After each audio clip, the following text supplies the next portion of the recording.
We all wander and travel so much these days, don't we? Often ending up living very, very far from our original places. I certainly have. And if we consider how important homeland is to traditional cultures, I keep wondering, what might this uprooting have done to us?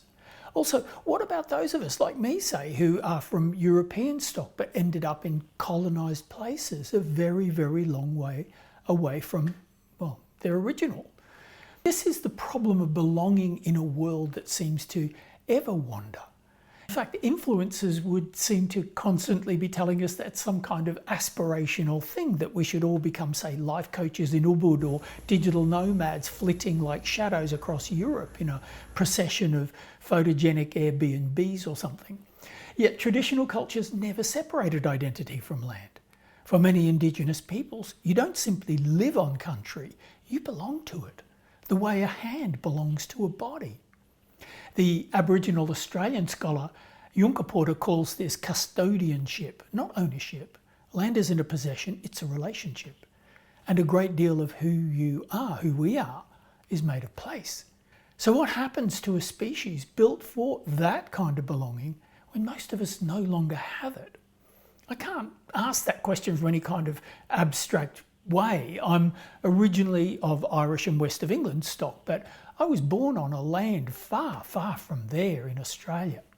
So before I ever even left that land, home was already a kind of a question for me.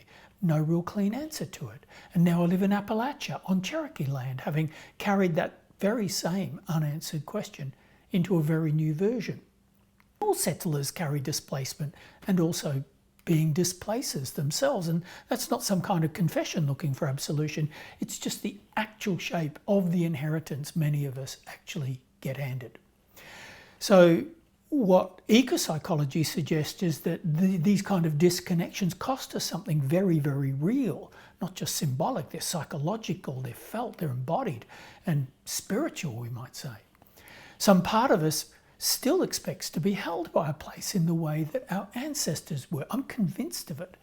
And to most Indigenous folk, the land itself is part of a whole conversation of their life, and to remove it is like losing the ability to speak or think in all the letters, like a kind of eco-Alzheimer's, and we forget our place and we're forgotten by it.